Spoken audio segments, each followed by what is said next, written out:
Assalamualaikum warahmatullahi wabarakatuh. Masyarakat Madura sangat taat beragama. Selain ikatan kekerabatan, agama menjadi unsur penting sebagai penanda identitas mereka. Bagi orang Madura, Islam sudah menjadi bagian tak terpisahkan dari jati diri.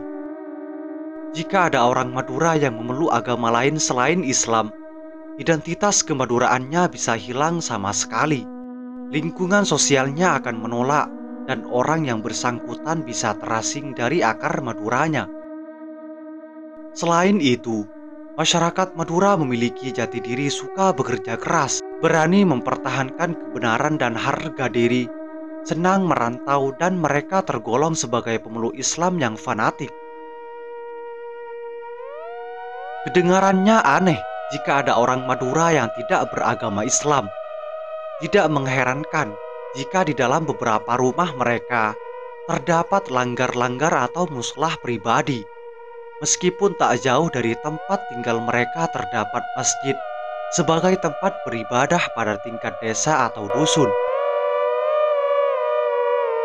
Dalam banyak segi, langgar-langgar atau muslah menjadi simbol bagi kesatuan umat setempat dengan seorang kiai langgar sebagai pemimpinnya.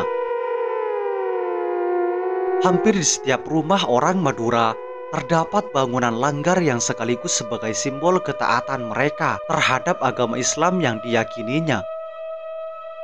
Dengan demikian, bagi orang Madura, langgar tidak hanya sekedar tempat ibadah, tetapi sekaligus sebagai pusat masyarakat Islam lokal.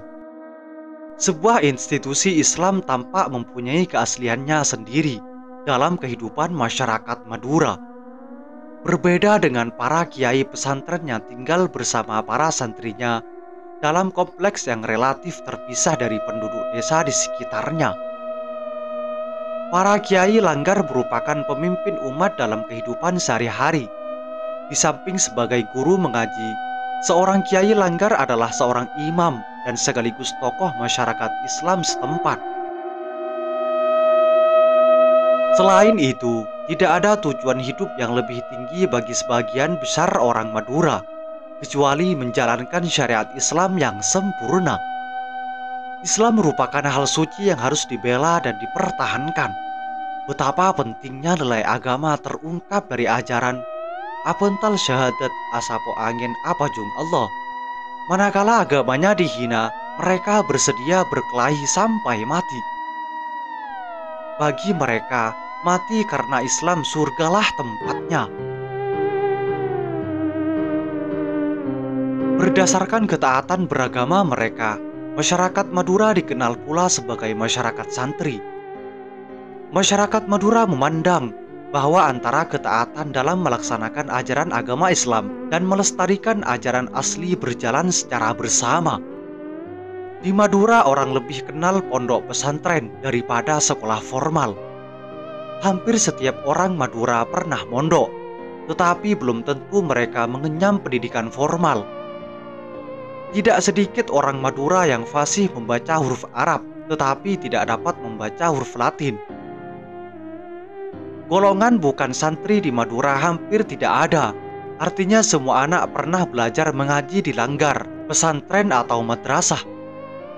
Keadaan semacam itu dikarenakan masyarakat Madura lebih dekat dan patuh serta mempercayai pemimpin-pemimpin informal atau kiai dan ulama dibandingkan dengan pemimpin formal atau birokrasi.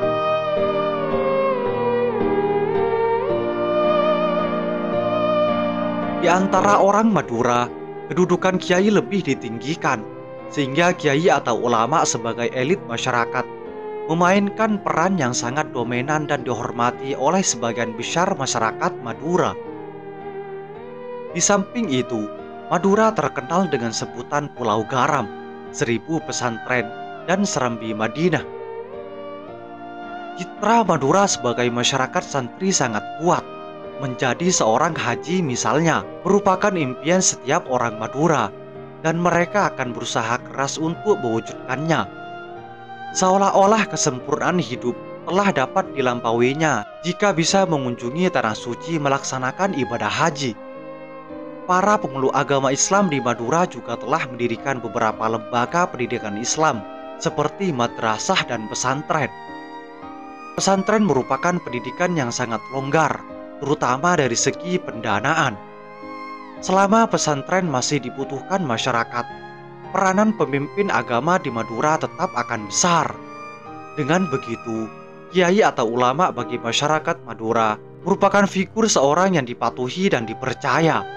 Dengan kata lain, kiai atau ulama adalah kiblat bagi masyarakat Madura untuk mengembalikan segala persoalan yang berkaitan dengan agama maupun keduniaan. Kepercayaan dan kepatuhan seperti itu telah membudaya dan menjadi tradisi yang turun-temurun.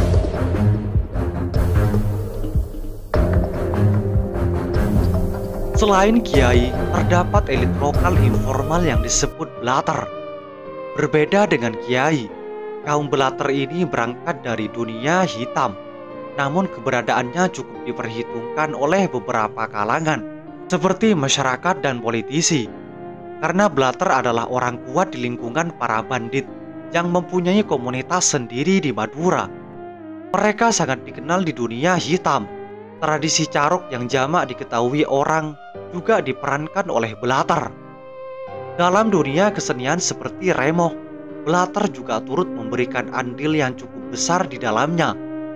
Konflik kekerasan dan pembunuhan sangat erat kaitannya dengan dunia kebelateran. Namun anehnya, status kejantanan sikap pahlawan selalu dikedepankan oleh kelompok ini. Sebagai contoh, setelah terjadi carok, belater hampir tidak pernah menyembunyikan diri dari aparat keamanan. Bahkan mereka menyerahkan diri kepada aparat untuk menerima hukuman atas tindakan kejahatan yang telah dilakukannya. Maka tidak berlebihan apabila posisi belater ini sangat berbeda dengan posisi kiai dalam masyarakat Madura. Meskipun dua kekuatan ini sama-sama berfungsi sebagai elit lokal.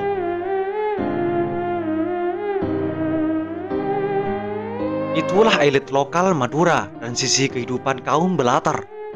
Semoga ini menjadi wawasan bagi kita semua dan menjadi pelajaran atau pengetahuan bagi masa yang akan datang. Semoga informasi ini bermanfaat. Assalamualaikum warahmatullahi wabarakatuh.